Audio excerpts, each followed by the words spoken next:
অহা 2 এপ্ৰিল দেওবাৰে আম আদমি পাৰ্টিৰ মুৰব্বী অৰবিন্দ কেজৰিৱাল ডাঙৰীয়া আৰু পাঞ্জাবৰ আপৰ মুখ্যমন্ত্ৰী ভগৱত সিং মান ডাঙৰীয়া অসমলৈ আহিব। ইতিমধ্যে সোণাৰাম হাইস্কুল খেলপথাৰত তেওঁলোকৰ সমাৱেশৰ কাৰণে প্ৰস্তুতি সম্পূৰ্ণ হৈছে। এনেকুৱা সময়তে আজি অসমৰ মুখ্যমন্ত্ৰী মাননীয় হিমন্ত বিশ্ব শৰ্মা ডাঙৰীয়াই কেজৰিৱাল ডাঙৰীয়াক ভাবুকি প্ৰদান কৰিছে। তেখেতে এগৰাকী মুখ্যমন্ত্ৰী, তেখেতে মুখ্যমন্ত্ৰীৰ পদমৰ্যাদাৰ পৰা তললৈ নামি তেখেতে আন এগৰাকী মুখ্যমন্ত্ৰীক এক প্ৰকাৰ ভয় ভাবুকি প্ৰদান কৰিছে। কৈছে যে অসমলৈ আহি যদি কেজৰিৱাল ডাঙৰীয়াই হিমন্ত বিশ্ব শৰ্মা ডাঙৰীয়াৰ বিৰুদ্ধে কথা কয় তেনেহলে তেওঁ চিধাই আদালতলৈ যাব।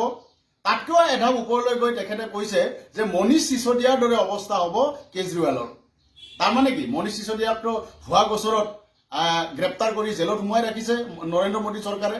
তাৰমানে কেজৰিৱাল ডাঙৰীয়াকো ভুৱা গোচৰত বিভিন্ন ধৰণে হাৰাশাস্তি কৰি জেললৈ প্ৰেৰণ কৰিব, এই ভাবুকি আজি মুখ্যমন্ত্ৰী হিমন্ত বিশ্ব শৰ্মাই প্ৰদান কৰিছে।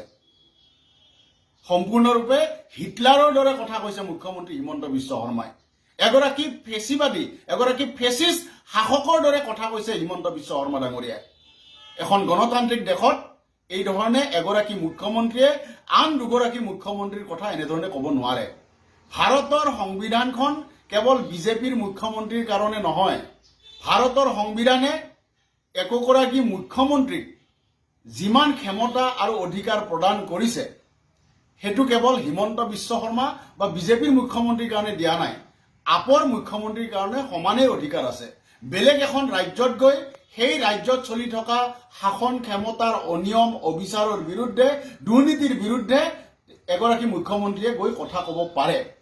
যেনেধৰণে অতি সাম্প্ৰদায়িক বক্তব্যৰে হিমন্ত বিশ্ব শৰ্মা ডাঙৰীয়াই বেলেগ ৰাজ্যত গৈ বক্তব্য ৰাখে। আমাৰ গণতান্ত্ৰিক মুখ্যমন্ত্ৰী, সঁচা সঁচিকে ভাৰতীয় সংবিধানত বিশ্বাস কৰা আম আদমি পাৰ্টিৰ মুখ্যমন্ত্ৰীয়ে আমাৰতো শালীনতা বোধ ৰাখিয়ে কথা কোৱা একোগৰাকী নেতা। তেওঁলোকে নিশ্চিতভাৱে হিমন্ত বিশ্ব শৰ্মাই কৰা অনিয়মৰ কথা কৈ আছে, কৈ থাকিব। কিন্তু তাৰ বিৰুদ্ধে কথা নকবলৈ, সেই বিষয়ে কথা নকবলৈ যদি কোনোবাই ভাবুকি প্ৰদান কৰে, এইটোতো একদম সম্পূৰ্ণৰূপে একছত্ৰী শাসকৰ হিটলাৰৰ দৰে বক্তব্য হৈছে। ইয়াক আমি নিন্দা কৰিছো, গৰিহণা দিছো। আজি হিমন্ত বিশ্ব শৰ্মাৰ দুৰ্নীতিৰ বিষয়ে কেজৰিৱাল ডাঙৰীয়াই যদি কথা নকয় তেনেহলে কাৰ বিষয়েনো ক'ব? হিমন্ত বিশ্ব শৰ্মা ডাঙৰীয়াই যদি ভাবিছে যে তেখেত মুখ্যমন্ত্ৰী হোৱাৰ পিছত তেখেতে সৎ নিকা আৰু আগতে কৰি অহা অন্যায় অবিচাৰ আৰু বৰ্তমানে কৰি থকা যিবিলাক অনিয়ম এইবিলাক জনতাই পাহৰি গ'ল, তেনেহলে তেখেতে ভুল ভাবিছে। আৰু তেখেতে যদি ভাবে যে তেখেত দুৰ্নীতিগ্ৰস্ত নহয়, তেখেতে জীৱনত কেতিয়াও দুৰ্নীতি কৰা নাই, অনিয়ম কৰা নাই, তেনেহলে অসমৰ জনতাৰ কাৰণে ইয়াতকে আৰু ডাঙৰ কৌতুক একো হ'ব নোৱাৰে। গতিকে মুখ্যমন্ত্ৰী ডাঙৰীয়া, আজি আমি আম আদমি পাৰ্টিৰ ফালৰ পৰা এটা কথাই আপোনাক ক'ব পাৰো যে ইতিমধ্যে আপুনি জীৱনকালত নানান অনিয়ম অবিচাৰ কৰি যিমান পাপ গোটাইছে সেই পাপ খণ্ডন কৰিবলৈ কোনো যাগ যজ্ঞ পূজা পাতলে কাম নিদিব।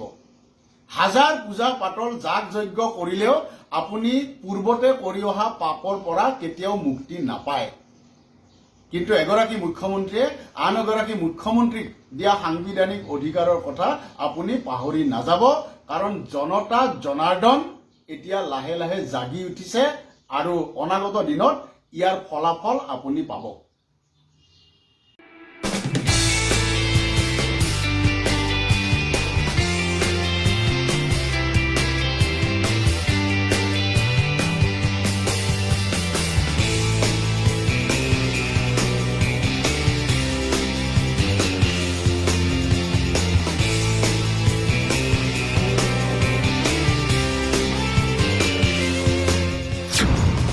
সৌন্দৰ্য চৰ্চাৰ প্ৰতি আপুনিও আগ্ৰহী নেকি? কেৱল স্কিনখনেই নহয়, স্কিনৰ লগতে চুলি কুচায়ো সৌন্দৰ্য নবহায় জানো? লগতে হাত ভৰি যতনো খুবেই প্ৰয়োজনীয়।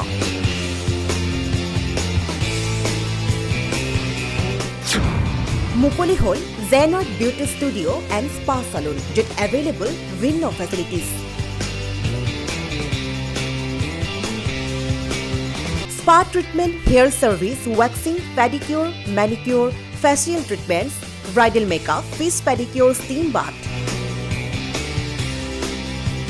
Massage, eyelash, nail, body polishing or logote aru vinno facilities apunar babe.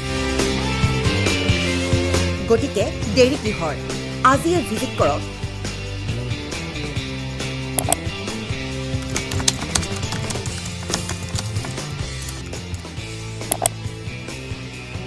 near Jonali bus stop, 4th floor, above Kanara Bank, Joo Road, Guwahati. যোগাযোগ কৰক 036131960656 অথবা 7099062560 নম্বৰত